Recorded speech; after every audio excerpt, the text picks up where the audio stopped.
ओम नमः शिवाय। देखिए, बहुत सारी समस्याएं ऐसी होती हैं जिनका समाधान तंत्र और मंत्र से नहीं होता है। काफ़ी ऐसी समस्याएं होती है जो कि आम जीवन में हमेशा पनपती रहती हैं, जो सभी को पता है कि किस प्रकार की समस्याएं होती हैं। अब बहुत से लोगों का मानना ये होता है कि थोड़ा सा भी अगर उनको कोई प्रॉब्लम होती है, चाहे मनी प्रॉब्लम है, ज़मीन जायदाद की प्रॉब्लम है, आपसी कोई झगड़े टंटे की प्रॉब्लम है या और कोई प्रॉब्लम है, तो तुरंत वो बोल देते हैं कि हमारी ये प्रॉब्लम होगी, आप उसके ज्ञाता हैं या उसके बारे में कुछ बताइएगा। तो इसमें ये समझना है कि प्रॉब्लम होती है वो कुछ कर्म की वजह से होती है, उसके कुछ जो पहले की समस्या होती है उसी आधार पर होती है। तंत्र और मंत्र एक अलग लाइन है और आम समस्याएं होती हैं जो कर्म से जुड़ी हुई होती समस्या है, वो एक अलग लाइन है।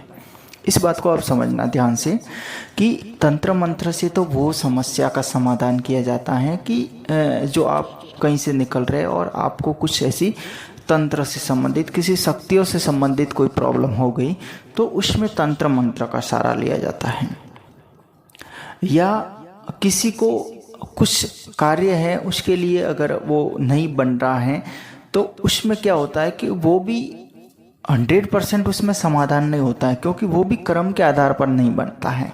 लेकिन कुछ समस्या ऐसे होती है कि उसमें भी कोई शक्तियाँ अगर रोड़े डालती हैं तो उस प्रॉब्लम को तंत्र मंत्र से हटाया जा सकता है, उसकी समस्या का समाधान किया जा सकता है। हर समस्या का समाधान तंत्र मंत्र नहीं होता है।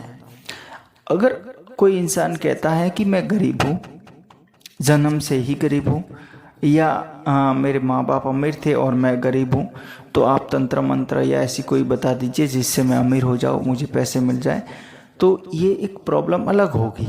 ये तंत्र मंत्र से इसमें कोई लेना देना नहीं है। ये अपने कर्म की वजह से होता है। ऐसा नहीं है कि एक परिवार में 4 भाई है और चारों ही अमीर होंगे या चारों ही गरीब होंगे, ऐसा बिल्कुल नहीं है।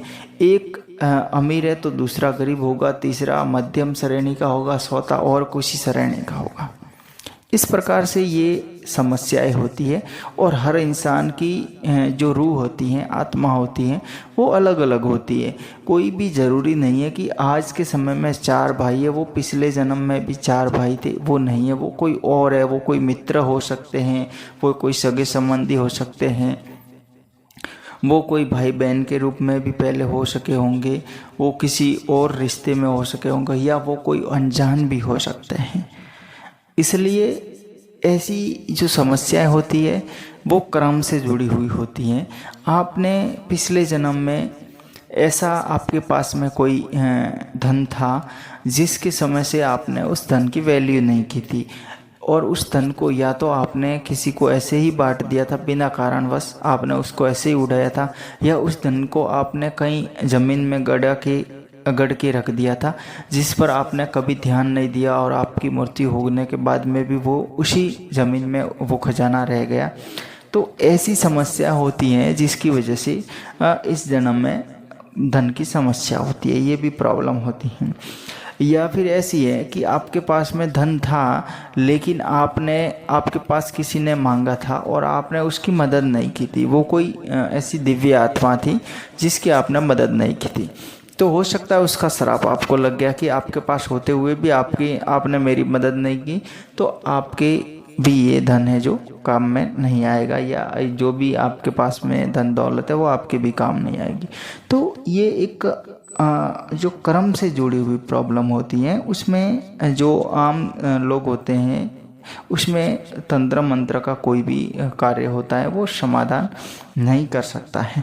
उसमें समाधान वही होता है कि आप उसको पास्ट लाइफ रिग्रेशन करवा सकते हैं, जिसमें आपको उसकी समस्या का समाधान मिल सकता है कि आपने ये किस जन्म से आपके पीछे ये समस्या लगी है, वर्तमान में समस्या है, इसका कारण क्या है। अगर वो कारण मिल जाए तो इस जन्म में उस कारण को आप समाधान कर सकते हैं, उसके कई तरीके के उपाय निकल सकते हैं, जिसकी वजह से वो समस्या है धीरे धीरे समाप्त हो सकती है। तो आपको ये समझना होगा कि हर समस्या का समाधान तंत्र मंत्र नहीं है, हर समस्या का समाधान गुरुवर नहीं है, हर समस्या का समाधान कोई भी दिव्य शक्ति नहीं है। इस बात को आपको समझना है। आपको वीडियो अच्छा लगे लाइक शेयर सब्सक्राइब जरूर कीजिएगा। हर हर महादेव।